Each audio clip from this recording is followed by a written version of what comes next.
things first. I'm Jenna Wolf. That's the Hall of Famer Chris Carter. This is Nick Wright. This is some... This is... What show number is this, Nick? 157. Sometimes we call people they're slow learners. What do I do? Oh, what happened here? Let's get it. Let's stack up that money. Our fine folks in Los This Angeles. is going to end our bet because now we're even. I just give you all my money because we got Charlie, Whit, and Therese. Yes. Our power structure in L.A. sent Jenna 1,000 pins. Now, when I got to pay $100 a pin. I'm going to need that back, so when you're done. 85 is where the line is drawn. I triumphantly said yesterday, because I sold my house in Houston. Thank you. Oh my God, this one's broken. I sold my house in Houston officially yesterday. And I walked into the office and I said, for the first time in 10 years, I am officially, as of today, out of debt. I have no debt whatsoever. But now I owe Chris Carter roughly $9,000 thanks to Jenna Wolf bringing all these pins. Right. So now I'm right back in the hole. The team is ready. We are good. Yes. We have writing utensils. I'm so proud of you, Jenna. Thank you, Cece. It's been. I have a speech that I have created, but I will wait until we have. Thank you. Yeah, save it to the Emmy. When we win the Emmy. Okay, you got it. Oh, you pressed the button here. Yeah. Here it goes. These are interesting pens. Hey, if I told you the Warriors lost by 40 points last night, your natural reaction would be, did you say 4 points? To which I'd say, no, 40. To which you then ask me what year it was. Because this year, the way the Warriors were built, the way the Warriors were playing, they weren't supposed to lose any games. Last night, their last game of the season against the Utah Jazz, and they did lose by 40, 119-79, without Steph Curry in the lineup. So the Warriors have now lost 10 of their last 17, and they'll be the 2 seed in the Western Conference playoffs. Durant spoke about the Warriors' recent struggles after the game. I just feel like there's been so much movement in our lineups, and I think that we let that take a toll on us a bit. We should just kind of push through it. I felt like it killed the morale a bit towards the end of the year. We need the competitive spirit, we need the juice, we need the joy, and we haven't had much of that. And so we got to get right. We got to get our minds right, and that's what I told them. All right, Cece, I was surprised, but I'm sure you guys were surprised as well. How concerning are the Warriors' struggles entering the playoffs right now? I mean, I'm not concerned. I'm not concerned about the Warriors and how they're playing. Yeah. I don't know where Steph is. If you tell me Steph is going to be healthy, then I don't have any concern. But we don't know that. Right now, if this is the team that we're talking about, yes, you'd have concern. They don't have enough firepower. They don't have their floor general in Steph. People say, well, man, how big of a difference is that going to make? Well, he's one of the best players in the world. Number 3, arguably. And there's no one that can take that from him. But the way they run their offense, the way they play with pace, they play with space, and there's no player, as Nick would say, that has the gravity on the defense that Steph Curry has. Now, this is also a team that Nick had pointed out. We've never seen a team in NBA history to have this type of run, 4 championships, all those. I think they played 65 playoff games. Right, 4 finals appearances is what they're going for. They won the 2 titles. Basically, they're going on potentially their 4th consecutive 100-game season. Yeah, there was going to be problems. Nick was like, okay, they've escaped a lot of injuries throughout the years. Eventually, it's going to catch up with them. And we started talking about this in November. It just happens now that we're in April, we're getting ready for the playoffs, that what he said happens to be very, very true. They've avoided injuries all these years. And we could argue that Steph is the one player that they couldn't afford to lose, especially in the Western Conference. When you look at the point guards and what they're going to have to face in the playoffs, now I do like the fact this is best of 7 in the NBA. So you're going to have to beat this team 4 times. I don't believe they're going to lose in the first round. But if you tell me Steph is going to be healthy, then I believe that the Warriors team that we're used to seeing, we will see that, and they will make it to the Western Conference Final against the Houston Rockets. Listen, the Golden State Warriors right now, with that being their final marks on the regular season, need to, as a collective unit, look themselves in the mirror and ask themselves this question.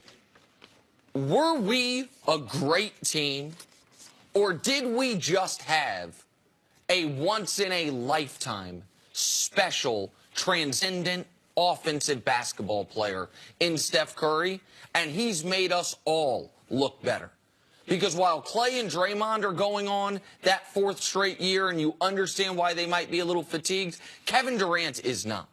While you might say, okay, when they lose Steph Curry, they go from best team in the league to 4th or 5th best team in the league, you shouldn't go from best team in the league to 7-10 with a negative point differential over this stretch of time. With a 20-wing offense and a 17th ranked defense. To where you are a below average team. Chris Carter, in your opinion, who is the greatest basketball player ever to live? Michael Jordan. Okay. He retired, and his team won 55 games the next year. I understand they had an offseason to prepare. I get all of that. But you had the greatest player ever, in most people's eyes, walk away from the game, and their team was able to at least qualify for the playoffs, win 50-plus games, go 7 against the Knicks in the second round, and a lot of people think should have won that series if not for a bad call. This is embarrassing. Kevin Durant has so much to thank Steph Curry for. Steph Curry opened his team and his city up to him and said, you know what, I don't care that I'm the 2-time defending MVP. I don't care that I was the unanimous MVP. I don't care that I am encroaching upon LeBron's corner to be the face of the league. Come play ball with me. Well, pick him up for a month and a half. Everyone knows I believe the Cavs are going to be in the NBA Finals. The Raptors, though, are the favorites in the East, technically. They're the 1 seed in the East.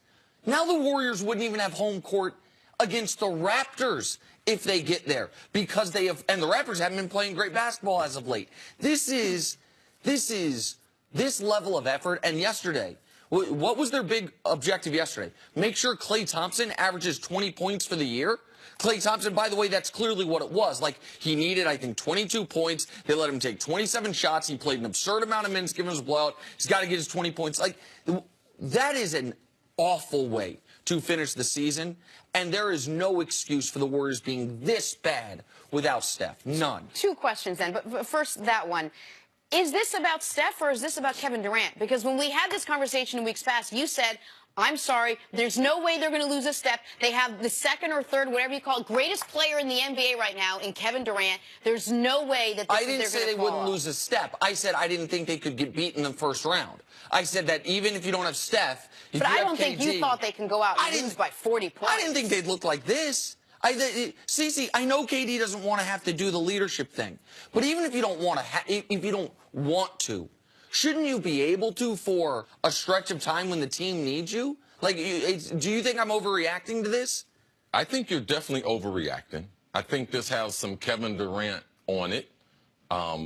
You're not pleased with the way he's played in the absence. But to me, this is somewhat like Cleveland did last year. After Houston beat Golden State, and it looked like they were going to get home the #1 seed, Golden State mentally, they checked out. Cleveland, they gave up the #1 seed last year.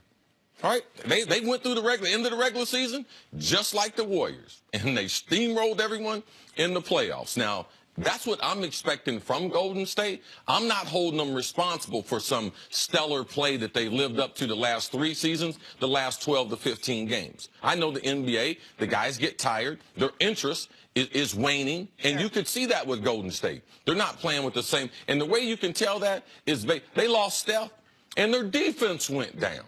They were a top 5 NBA defensive team. That's the secret part to the sauce of what they do in Golden State that people don't realize. Yeah, they're a top 5 offense all time, but they're a top 5 defense currently in the NBA, and that combination is what makes them lethal. Let me just ask you one question real quick, though, because I understand the Cleveland comparison for last year. What Cleveland had going for it last year was when they gave up the #1 seed, their team was whole. They had already seen and played games at full capacity with that team going into the playoffs. So if they took a couple weeks off at the end of the regular season, I'm not excusing it, but they knew, okay, this version of us can be great. Is it not concerning for you that the Warriors, you talk about athletes wanting to take pictures and see things in their mind, that what level of confidence does this Warriors team have without Steph? Well, I don't think we're looking at the full picture because we act like Steph just got hurt at the end of the season. Steph has been hurt 2 other times. So when he got hurt the 3rd time, that's when they gave up on the regular season. We got to get him healthy. We got to get to the playoffs. So what we're doing right now, it's not that important. And also, I've seen Golden State with KD, with Steph, with Draymond, and with Clay a year and a half.